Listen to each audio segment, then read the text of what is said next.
This call will be recorded and monitored.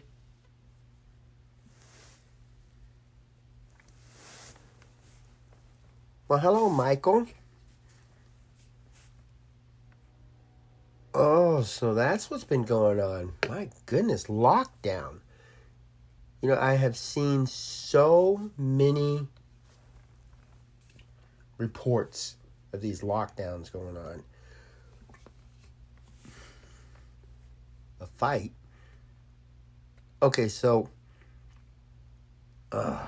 this is collective punishment. I know. That is just, I could understand if they take the people who are in the fight and, sanction them or something, but to actually take the entire, the entire unit and lock you down just because two people decided to be stupid. That's something we definitely have to look into, because it's just kind of crazy that you would be punished like that. You go to you go to trial, and then you get convicted, and it's you're the one who has to suffer the punishment. Of course, side effects are your loved ones. But, right, okay, yeah, and so, and then you go into the prison, and, anything that you do wrong, there's certain rules that you have to follow, and if you don't follow them, then they have every right in the world to sanction you. It's just that if you do what you are supposed to do, if you're making every effort to stay out of trouble, and then you're sitting in lockdown, it just doesn't click. There's just something wrong. Okay. Well, so are these two people, are they in the lockdown? Oh my goodness. So they went to segregation. So I take it they were in there for their protection, right? Yep, 14 days. Okay. I don't know. There's still a lot of stuff that they do over there that just doesn't sit right with me. And, of course, one of them is they haven't quite figured out that administrative segregation is not a good thing. It doesn't really work. Do you think that those people are going to get out and not fight again? Or while they're in there, do you think they'll fight again? I mean, it doesn't make any sense to put the two people who fight down there together. Well, yeah, I know. I imagine everybody else in the prison being locked down while those two are in seg. It's just, yeah, it would cause. And see, that's a side effect of the collective punishment. Because now people are going to want to vent. They're going to focus their anger on somebody or something. And of course, if they're sitting in lockdown and getting bored, or they have something planned that they can't do, then they're going to want to blame You have 60 seconds the remaining. system. They're going to want to blame the two people who fought. They want to lash out at something. So there's really no benefit to anything like that. Well, good, yeah. Definitely make your voice known. Get the word out. I'll do what I can on this side. I'm limited. You're limited, and we're at the mercy of the Department of Corrections. Good. Yeah. It was nice talking. You have 30 seconds remaining. So, do you... Okay, so you want me to say anything to Gary, your husband? Yeah, right. Okay. All right. Well, you have yourself a nice day. Thanks for the call. Oh, yeah, no problem. Take care.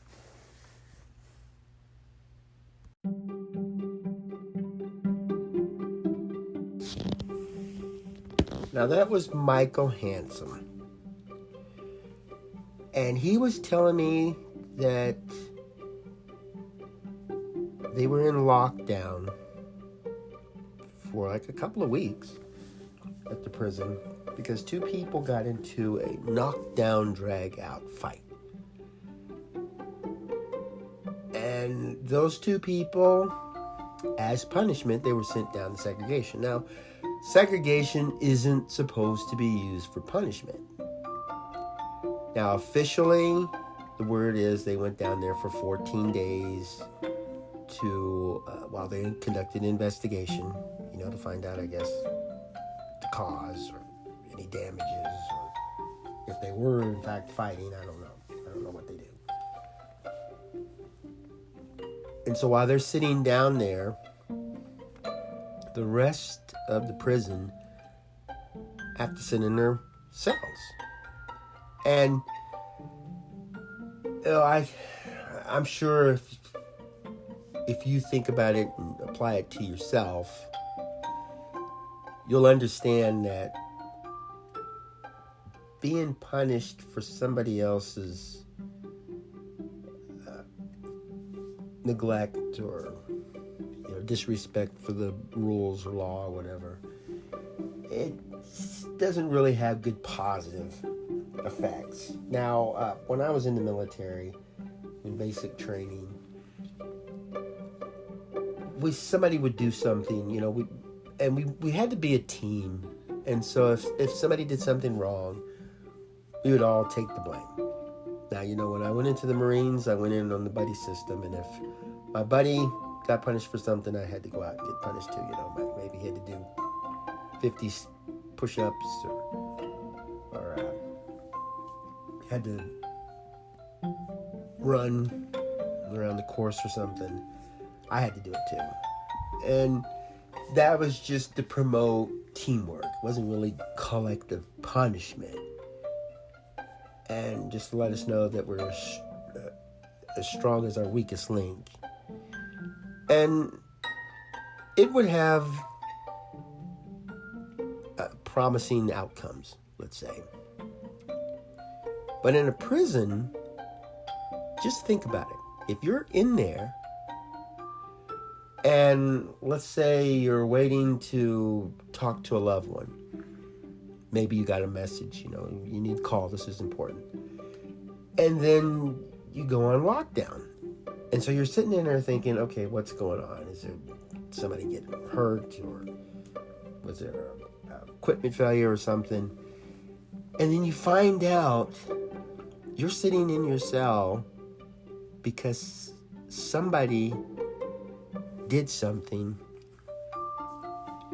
and it wasn't really, like they found a hole in the fence or somebody escaped, and they're just trying to protect the rest of the prison from getting out.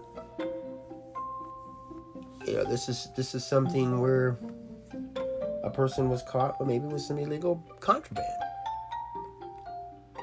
And I've been hearing that quite a bit in the prison. And now what's going on with that? There's been a lot of loss of personnel because of COVID. So manpower is very minimum. And they're going to have to do some creative thinking, kind of change routine, modify situations and things to try to keep control. And, a lockdown with everybody locked up in their cell, you don't really need as many people out on guard duty. And I can't help but think about the relationship between COVID and these increase in lockdowns. When you have 200 people in a prison and everybody's sitting in a cell, you don't have to do as many patrols, or you won't have to react to as many situations, volatile situations or something. And so I could see them kind of hiding behind it. Inmate A and inmate B got into a fight, let's lock everybody down for a week or something like that. I've been hearing it quite a bit in the federal prison, and state prison seems to be catching up quickly along that line. And it's something I definitely want to look into, because it really bothers me. It doesn't sit right. This is just, it's almost a good way to describe laziness here. And as I was telling Michael,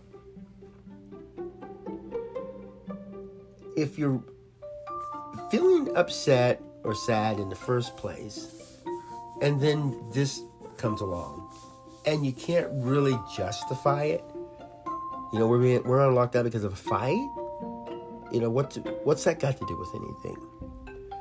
And then you're sitting in there, and what are you going to do when you're sitting in a cell, a prison cell? What are you going to do?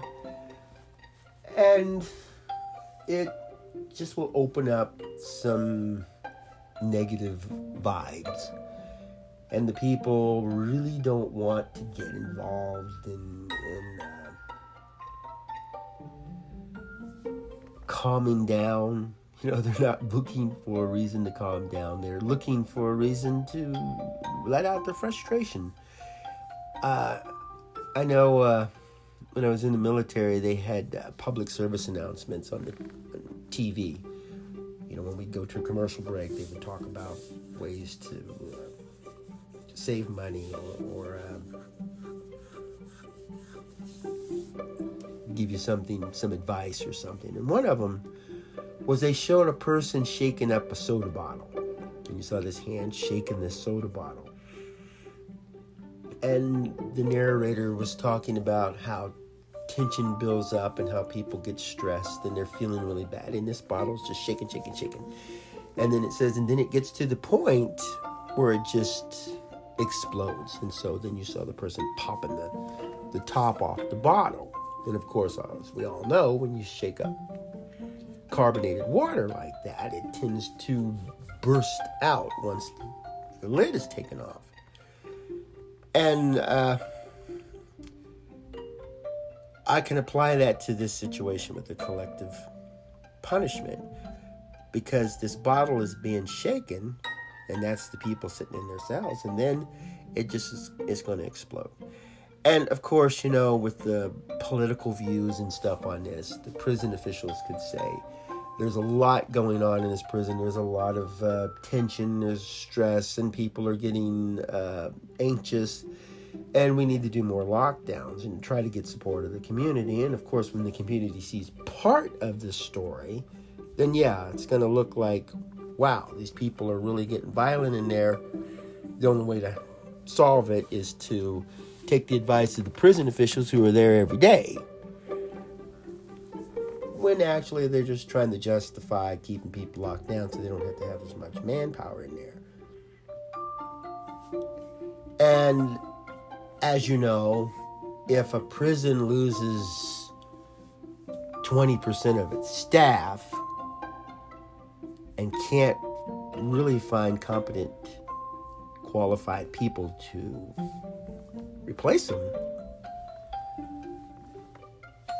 the state will look at that and say, okay, let's just go ahead and eliminate these things, but we're going to have to reduce the prison population. And you could spin that either way. We're letting these bad people out into society, and that's not a good thing.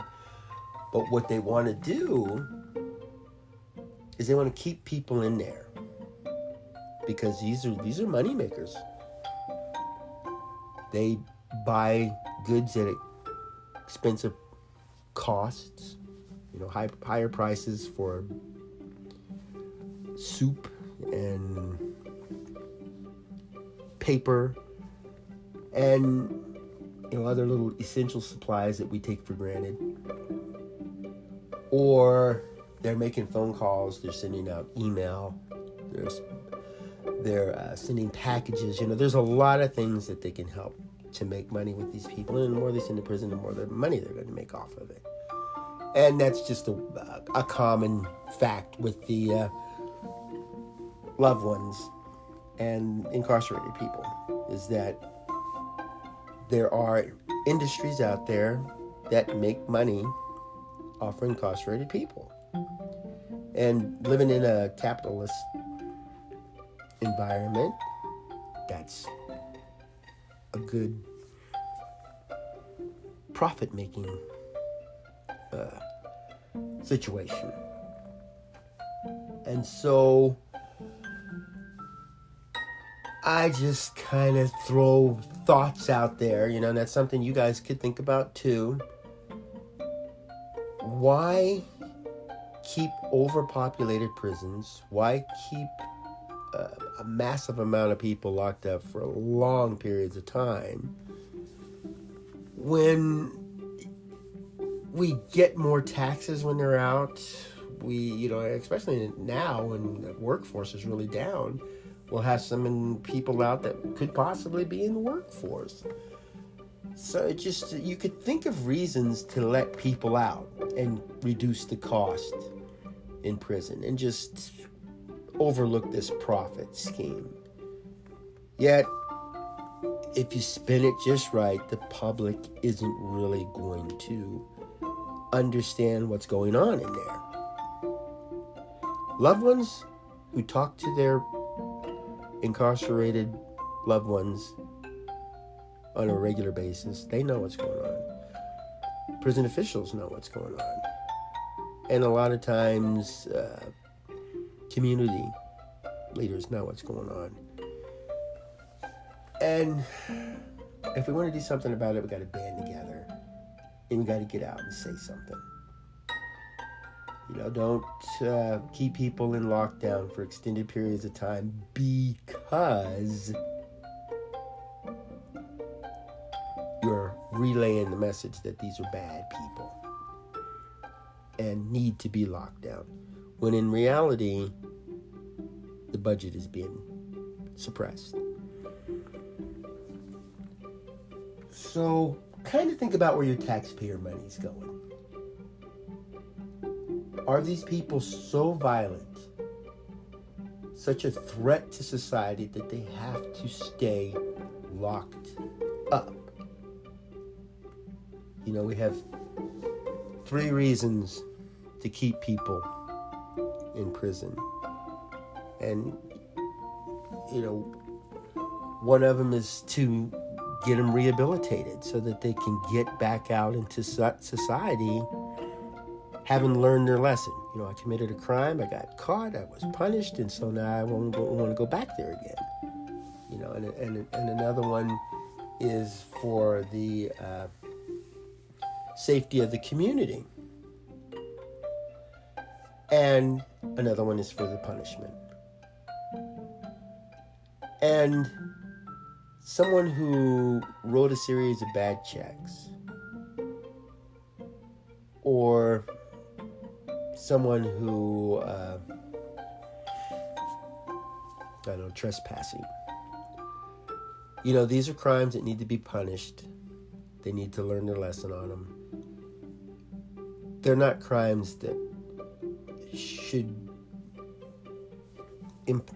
have a long sentence put in there, and it shouldn't be a reason that they should be kept in lockup.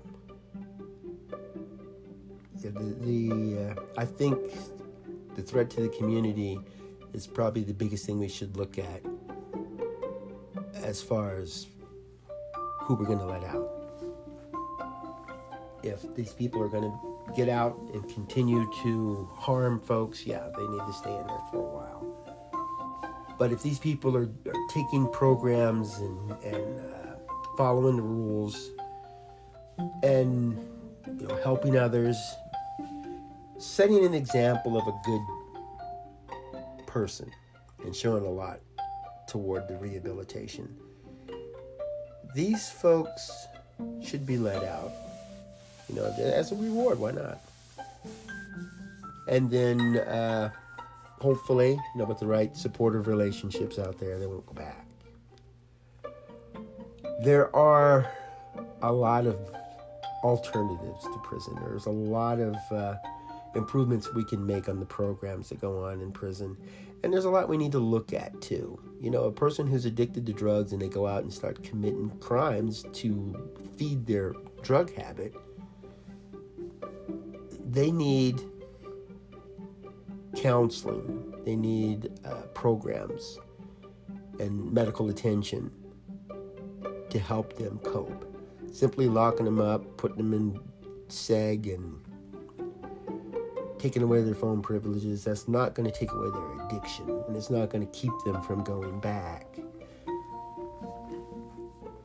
What will is their own personal desire. They have to want to be good, and we have to give them a reason to want to be good and want to improve their lives and stay away from the addiction. You got to give them that reason. You got to help them so that they reach out and they say, this is a goal I can accomplish because I have a lot of support. But I don't know. It all goes back to this collective punishment. And, you know, if you want to sit and talk and discuss this thing with your friends, family, people who are locked up, then you'll just kind of take into consideration, why do we punish everybody for a few individuals who commit the infraction? Is it right to promote collective punishment? Okay, well, that's something to think about. Thanks for tuning in. Thanks for listening to me. I'm glad I got that off my chest. I feel better. I have a YouTube channel, the Joel Wilborn channel. And you go there, you can listen to some real inmates with their real problems. And a lot of them I base these podcasts on. And so you can just go to the YouTube channel and listen to some of them.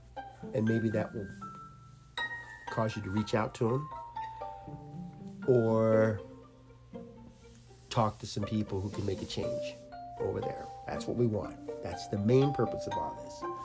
So thanks for tuning in to AQS Inmate Call. I'm your host, Joel Wilborn.